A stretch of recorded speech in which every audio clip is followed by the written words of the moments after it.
ಚಿಕ್ಕಬಳ್ಳಾಪುರ ಜಿಲ್ಲೆಯ ಭಾಗ್ಯನಗರದ ಬಾಗೇಪಲ್ಲಿಯಲ್ಲಿ ಕಾರ್ಮಿಕರನ್ನ ಗುಲಾಮಗಿರಿಗೆ ತಳ್ಳುವ 4 ಕಾರ್ಮಿಕ ಕಾಯ್ದೆಗಳನ್ನು ರದ್ದು ಮಾಡಲು ಹಾಗೂ ಕೇಂದ್ರ ಮತ್ತು ರಾಜ್ಯ ಸರ್ಕಾರಗಳ ಕಾರ್ಮಿಕ ವಿರೋಧಿ ನೀತಿಗಳನ್ನು ವಿರೋಧಿಸಿ ಜುಲೈ 9ಕ್ಕೆ ಅಖಿಲ ಭಾರತ ಸಾರ್ವತ್ರಿಕ ಮುಷ್ಕರ ಹಮ್ಮಿಕೊಳ್ಳಲಾಗಿದೆ.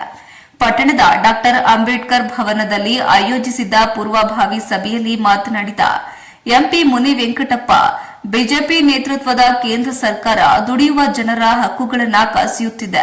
ಈ ಪರಿಸ್ಥಿತಿಗಳನ್ನು ಸುಧಾರಿಸಬೇಕಾದಂತಹ ಸರ್ಕಾರ ತದ್ವಿರುದ್ಧವಾಗಿ 4 ಕಾರ್ಮಿಕ ಸಮಿತಿಗಳನ್ನು ಜಾರಿಗೆ ತರುವ ಮೂಲಕ ದುಡಿಯುವ ಜನರ ಮೇಲೆ ಒತ್ತಾಯಪೂರ್ವಕವಾಗಿ ಹೇರುತ್ತಿದೆ. ಉದ್ಯೋಗ ಖಾತ್ರಿ ಯೋಜನೆ, ಶಿಕ್ಷಣ, ಆರೋಗ್ಯ, ಇತರೆ ಕಲ್ಯಾಣ ಯೋಜನೆಗಳಿಗಾಗಿ ಬಜೆಟ್ ಅನುದಾನದಲ್ಲಿ ಕಡಿತ ಮಾಡಲಾಗಿದೆ ಎಂದಿದ್ದಾರೆ. ಇನ್ನು ಮುಖಂಡ ಚನ್ನರಾಯಪ್ಪ ಮಾತನಾಡಿದ್ದು, ವಲಸೆ ಕಾರ್ಮಿಕರಿಗಾಗಿ ಕಾಯ್ದೆ ಜಾರಿಗೊಳಿಸಿ ಬಲಪಡಿಸಬೇಕು. ಕಾರ್ಪೊರೇಟ್ ಪರವಾಗಿರುವ ರೈತ ವಿರೋಧಿ ಕೃಷಿ ಮಾರುಕಟ್ಟೆ ನೀತಿಯನ್ನ ಹಿಂಪಡೆಯಬೇಕು. ಅಗತ್ಯ ವಸ್ತುಗಳ ಮೇಲಿನ ಬೆಲೆ ಏರಿಕೆ ನಿಯಂತ್ರಿಸಬೇಕು. ಬೀದಿ ವ್ಯಾಪಾರಿಗಳಿಗೆ ಸಾಮಾಜಿಕ ಭದ್ರತೆಯನ್ನ ಕಲ್ಪಿಸಬೇಕು ಎಂದು ತಿಳಿಸಿದರು. ಈ ಸಂದರ್ಭದಲ್ಲಿ ವಿವಿಧ ಸಂಘಟನೆಗಳ ಮುಖಂಡರಾದ ಲಕ್ಷ್ಮೀನಾರಾಯಣ ರೆಡ್ಡಿ, ಗೋವಿಂದ ರೆಡ್ಡಿ, ಲಕ್ಷ್ಮಣ್ ರೆಡ್ಡಿ, ರಘುರಾಮ ರೆಡ್ಡಿ, ರಾಮಚಂದ್ರ, ರಾಮರೆಡ್ಡಿ, ಕೃಷ್ಣಪ್ಪ, ಮುನಿಯಪ್ಪ, ಮುಸ್ತಫಾ ಸೇರಿ ಮತ್ತಿತರರು ಹಾಜರಿದ್ದರು. ವರದಿ ಆರ್ ರವೀಂದ್ರ, ಪ್ರಜಾಪವರ್ ಟಿವಿ, ಬಾಗೇಪಲ್ಲಿ. ಬ್ರಹ್ಮಾಂಡವಾದ ನಾವು ಯಾಕಂದ್ರೆ ನಿದ್ದೆ ಮಾಡಂಗಿದೆ, ಯಾರು ಎಚ್ಚೆತ್ಕೊಳ್ತಾ ಇಲ್ಲ. ನನಗೆ ಗೊತ್ತಾದಂಗೆ ಹಿಂಗೆ ಇದ್ರೆ ನಮ್ಮ ತಾಲೂಕು ಜಾಸ್ತಿ ಅಧೋಗತಿಗೆ ಹೋಗುತ್ತೆ.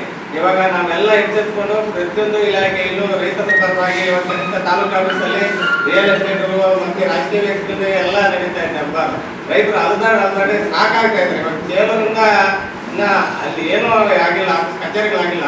ಅಲ್ಲಿ ಬಂದ್ರೆ ಇಲ್ಲಿಗೆ ಹೋಗಿ ಅಂತಾರೆ, ಇಲ್ಲಿಗೆ ಹೋದ್ರೆ ಅಲ್ಲಿಗೆ ಹೋಗಿ ಅಂತ ಇದ್ದಾರೆ. ಹಂಗೆಲ್ಲ ಅಲ್ದಾಡ್ತಾ ಇದ್ದಾರೆ. ರೈತರ ಬಗ್ಗೆ ಮತ್ತು ರೈತರ ಏನೇ ಒಂದು ಕಷ್ಟಗಳ ಬಗ್ಗೆ ಹೋರಾಟ ಮಾಡಬೇಕು. ಮುಂದೆ ನಾವು ಏನು ತೀರ್ಮಾನ ತಗೊಂಡಿದ್ರು ಅದಕ್ಕೆ ನಮ್ಮ ಬೆಂಬಲ ಇರುತ್ತೆ ಅಂತೇಳಿ ಈ ಮೂಲಕ ನಮ್ಮ 3 ಮಾತುಗಳನ್ನು ಹೇಳಕ್ಕೆ ಇಷ್ಟಪಡ್ತೀನಿ.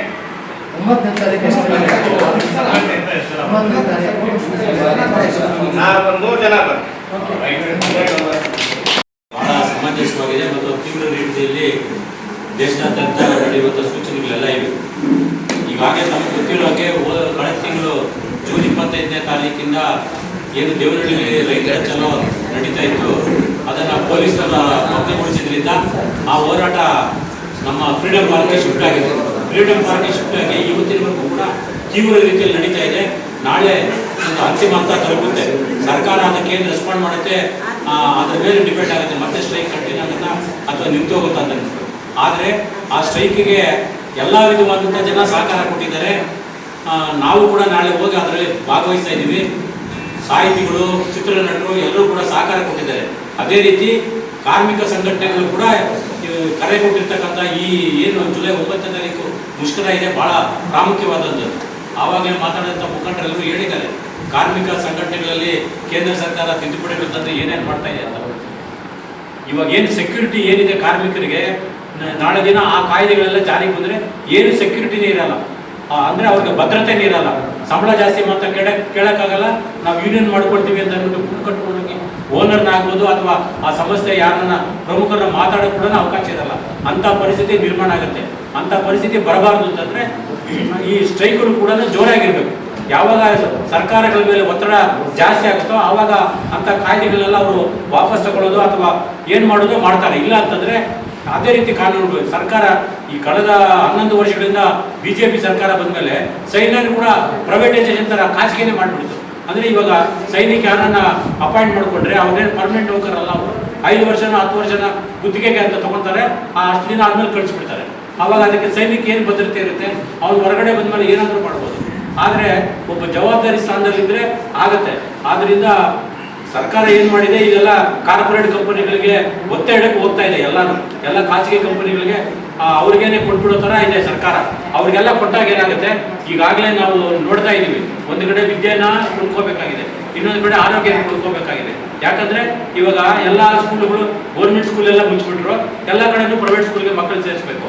ಆಸ್ಪತ್ರೆಗಳು ಸರ್ಕಾರಿ ಆಸ್ಪತ್ರೆಗೆ ಹೋದರೆ ಯಾರು ನೋಡಲ್ಲ, ಖಾಸಗಿ ಆಸ್ಪತ್ರೆಗೆ ಹೋಗಲೇಬೇಕು. ಅಂತ ಪರಿಸ್ಥಿತಿ ಬಂದಿದೆ. ಅಂತ ಪರಿಸ್ಥಿತಿ ಬರಬಾರ್ದು ಅಂದರೆ ಎಲ್ಲಾನು ಸರ್ಕಾರಿ ಹಿಡಿತದಲ್ಲಿ ಇರಬೇಕು.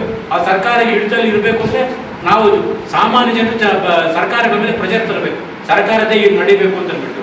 ಆದ್ದರಿಂದ ಈ ಮುಷ್ಕರ ಬಹಳ ಪ್ರಾಮುಖ್ಯವಾದದ್ದು.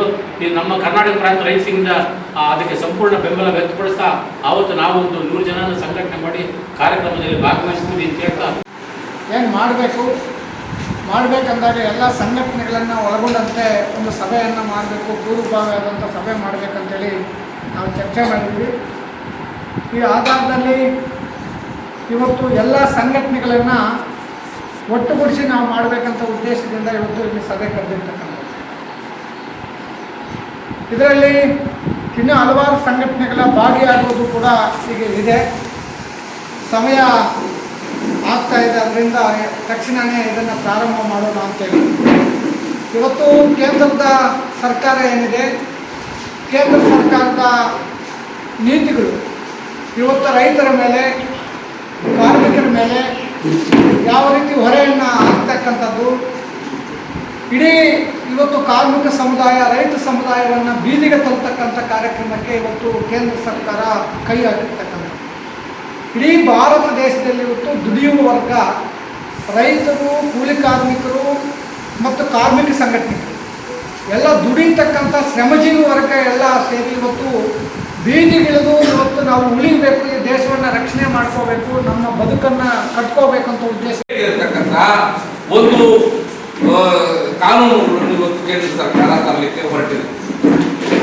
ಅದೇ ರೀತಿಯಾಗಿ ರೈತರು ಕೂಡ ಗೊತ್ತಿದೆ ನಮ್ಗೆ.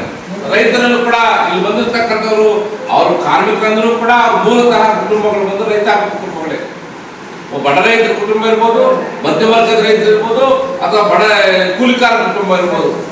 ಈಗ ಕೂಲಿಕಾರ ಕುಟುಂಬ ಏನ್ ಮಾಡಿದೆ, ನಾವೆಲ್ಲರೂ ಕೂಡ ಇವತ್ತು ಎಷ್ಟೋ ಹೋರಾಟ ಮಾಡಿ ಬಂದಂತಹ ಉದ್ಯೋಗ ಖಾತ್ರಿ ಯೋಜನೆ, ಬಡವರಿಗಾಗಿ ಗ್ರಾಮೀಣ ಪ್ರದೇಶದಲ್ಲಿ ಇದ್ದಂತ ಕೂಲಿಕಾರರಿದ್ದಂತ ಉದ್ಯೋಗ ಖಾತ್ರಿ ಯೋಜನೆ ಸರ್ಕಾರ, ಕೇಂದ್ರ ಸರ್ಕಾರ 1.5 ಲಕ್ಷ ಕೋಟಿ ಅನುದಾನವನ್ನು ಕೊಡೋದ್ರ ಬದಲು ಕೇವಲ 60,000 ಕೋಟಿಯನ್ನು ಕೊಟ್ಟಿದೆ.